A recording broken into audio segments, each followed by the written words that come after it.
She's yours now, you can take her. No, I can't go with him. Stepmom, did you just sell me to a stranger? Please, we need space. She's yours now. Madison Cole heard those words, and her whole world cracked in half. Her stepmother had just sold her. Not a car. Not an old couch. Her. For $100. To a homeless man nobody in town would even look at twice. Her stepsister laughed so hard she had to hold her stomach. Her stepmother smiled like she'd just won the lottery. And Madison, 17 years old, standing in her own front yard, realized the two people she'd called family for years had been planning to throw her away like trash. But here's the thing nobody in that yard knew yet. The broke, homeless nobody who just paid for her, he wasn't broke. He wasn't homeless. And by the end of this story, the people who laughed at Madison would wish they never had. If your own family sold you for $100, would you ever forgive them? Keep that answer in your head. You're going to need it. Before the sun came up, before anyone else in the house even rolled over in bed, Madison was already awake. She wasn't waking up early because she wanted to. She woke up early because if breakfast wasn't ready by 7, her stepmother Denise would make her regret it. Here's the part that made it worse. This wasn't Denise's house. It was Madison's house. Her dad built it. Her dad worked himself half to death for it. And when he died 3 years ago, Denise decided the rules had changed. Madison wasn't a daughter anymore. She was a staff. Unpaid staff. Every morning was the same. Cook. Clean. Scrub the floors until her knuckles ached. Fold the laundry twice because the first time was never good enough. By the time Denise and her real daughter, Brooklyn, came downstairs, the whole house sparkled like a magazine cover, and Madison had already been awake for 3 hours. Nothing she did was ever right. Drop a spoon, and she was clumsy. Burn one piece of toast, and she was useless. Denise never missed a chance to remind her who was really in charge now. Madison had one thing left that was hers. A photo of her dad, folded soft at the corners, hidden in her apron pocket. When nobody was looking, she'd pull it out and just stare at it. "You'd know what to do," she whispered one morning, tracing his smile with her thumb. "I miss you so much it hurts." That's when Denise's voice cracked through the house like a whip. "Madison, get out here. Now." She shoved the photo back in her pocket and ran. She had no idea this would be the last time she ever walked through that hallway as the person she used to be. "You called me, ma'am?" Denise didn't answer right away. She was staring past Madison, out toward the front gate. A man stood there. His jacket was torn at the shoulder. His shoes were falling apart. He looked like he hadn't slept in a real bed in weeks. Madison frowned. Denise didn't let strangers near the house, let alone someone who looked like this. Something was wrong. Then Denise's hand landed on Madison's shoulder. Cold. Firm. "Wrong. This is her," Denise said. The man studied Madison's face for a long, quiet moment. He didn't smile. He didn't speak. He just nodded once. Then he reached into his jacket and pulled out a small stack of cash. Denise counted it right there in front of everyone, her lips moving with each bill. When she finished, her mouth curled into a smile Madison had never seen before. $100. The yard went dead silent. Madison's eyes jumped from the money in Denise's hand to the stranger's face, then back again, waiting, praying, for someone to say this was a joke. "You've lived here long enough," Denise said, voice flat as concrete. "Today you're leaving." With him. The words didn't make sense. They floated in the air like something from a nightmare Madison hadn't woken up from yet. She hadn't been kicked out. She had been sold. Why? Her voice cracked in half. Denise glanced down at the cash like it was the only answer that mattered. "Because he paid for you."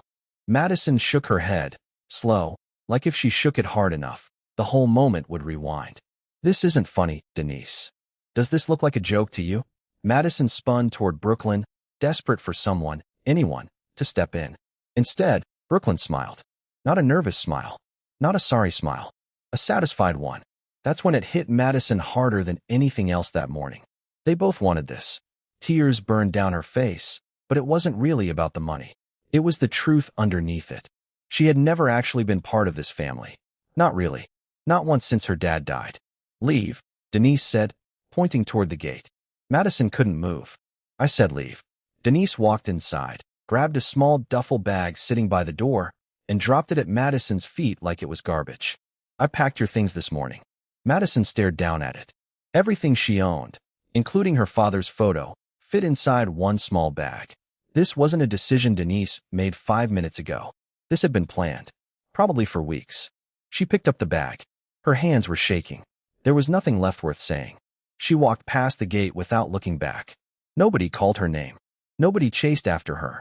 The house that used to be hers disappeared behind her like it had never existed at all. The wind hit differently once she was outside the gate. The same wind she'd felt 100 times before, but this time she knew she wasn't coming back.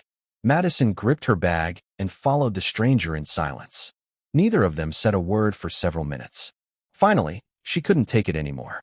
"Why me?" she asked. "You had $100 to spend on a total stranger. Why would you spend it on me?" He kept walking, eyes forward. "Because you needed somewhere to go." Madison blinked. That wasn't the answer she expected. She'd braced herself for something cruel, something greedy, something that would confirm this whole thing was as evil as it looked. Instead, she got a mystery. Nothing about this man made sense. His clothes said he had nothing. His shoes said he'd walked 1,000 miles in them. And yet he'd handed over $100 for a girl he'd never met. The more she studied him, the less she understood, and the more she needed to. They turned down a quiet street lined with tired old houses. He stopped in front of one, pushed open a rusty gate, and looked back at her before stepping inside. The yard held a couple of beat-up chairs, an old bike missing a pedal, and folded blankets stacked neatly on a bench. It wasn't much, but it was clean, careful, like somebody who had almost nothing still refused to let it look like nothing. He set his bag down by the door and turned to face her. "You can leave if you want." Madison stared at him. "You bought me. Why would you let me just walk away?" "I didn't bring you here to keep you," he said. "I brought you here because you needed somewhere to go."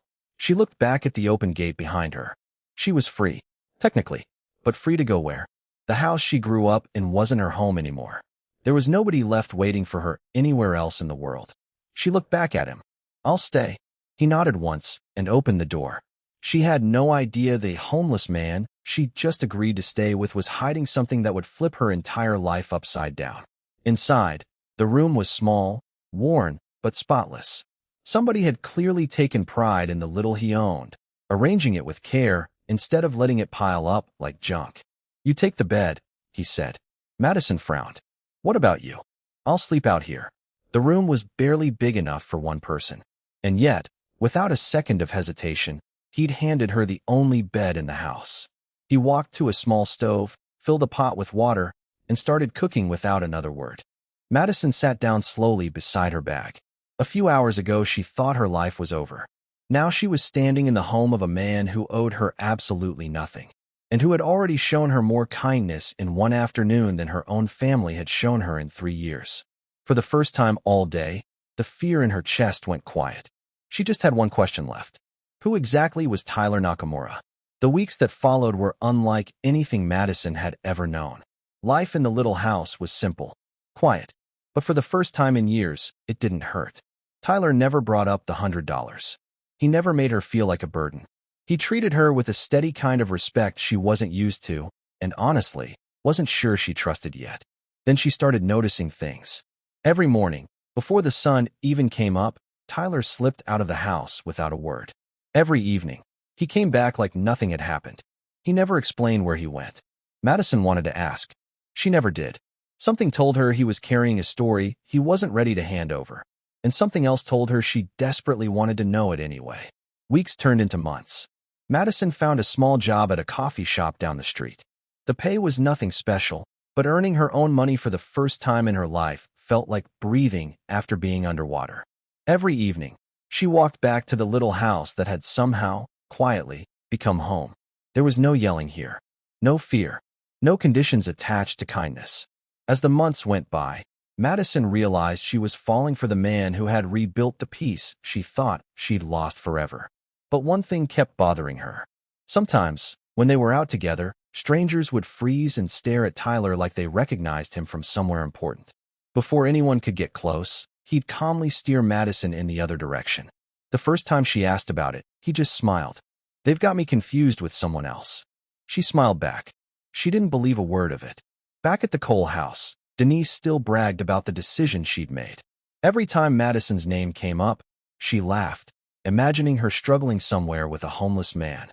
Brooklyn laughed right along with her. Neither of them had any idea that the daughter they threw away for $100 was happier than she'd ever been in her life.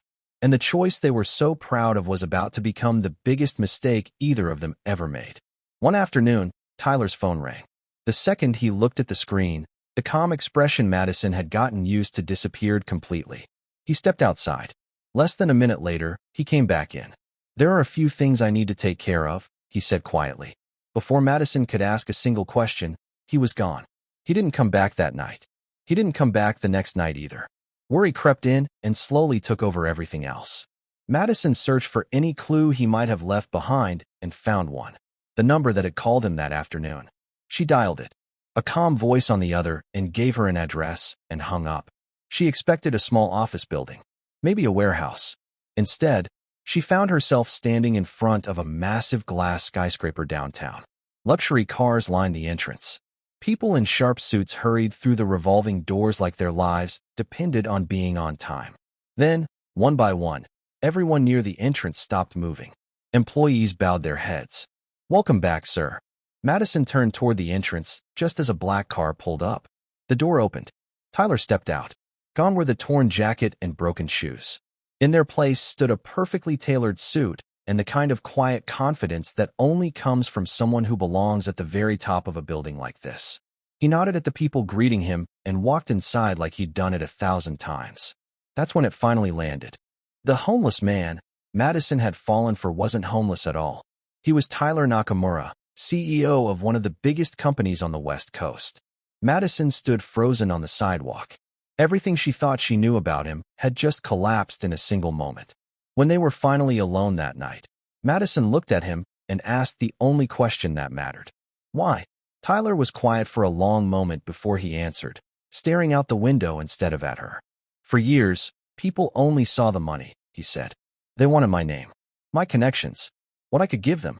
After a while, I couldn't tell who actually cared about me and who just cared about what I owned. So he'd walked away, left the mansion, the cars, the life everybody said they'd kill for. For the first time in years, people treated him honestly, even if that honesty was cold. Some ignored him completely. Some looked down on him, but at least none of it was fake. Then he turned and looked straight at her. "You never knew I was Tyler Nakamura, CEO. You only knew Tyler, the guy who shared his dinner with you. The guy you chose before you had any idea what he was worth." Madison's eyes filled with tears. At that moment, she finally understood. Tyler hadn't been hiding his money out of some game. He'd been searching for one single person who could love the man underneath all of it. And somehow, without even trying, she'd been that person the whole time. Months passed. The life Madison once thought was completely out of reach slowly became the only life she knew. She and Tyler built something real together, and before long, they got married. As the head of a company that big, Tyler's public appearances always drew attention.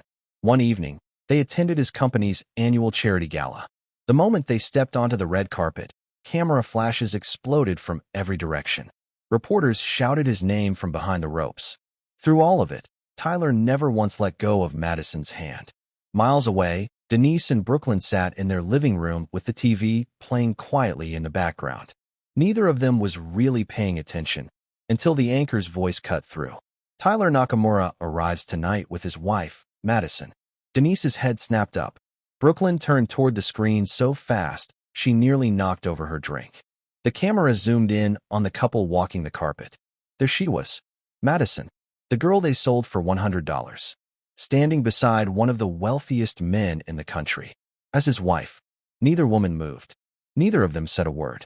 Every cruel comment, every insult, every choice they'd made in that front yard came rushing back all at once. And for the first time, they understood exactly what they'd thrown away, not because they'd suddenly started loving Madison, but because their own greed had cost them a future they could never buy back.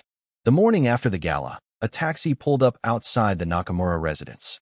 Denise and Brooklyn stepped out wearing smiles that had never once existed when Madison actually lived under their roof. They barely made it to the front door before Madison appeared on the other side of it. For a moment, nobody spoke. Denise forced a smile first. "Madison, we've missed you so much." Brooklyn nodded quickly beside her. "We've been worried sick." Madison looked at both of them without a flicker of emotion. There was a time, not that long ago, when she would have believed every single word out of their mouths. Not anymore. Denise reached for her hand. We made mistakes, but we're still your family. Come home. Madison gently pulled her hand back. My home is already here. Denise's smile cracked. We just want another chance. Madison met her eyes and didn't blink. The day you sold me for $100, you stopped being my family. Silence swallowed the space between them. Without another word, Madison turned around and walked back through the gate, leaving both women standing outside on a doorstep they no longer had any right to knock on. Denise could only watch. The scared, exhausted girl she used to control was gone. And standing there on that empty porch, she finally understood there was something worth more than $100, more than any amount of money. A second chance, one she was never going to get back.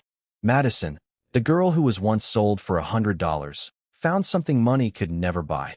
A place where she was finally loved for exactly who she was.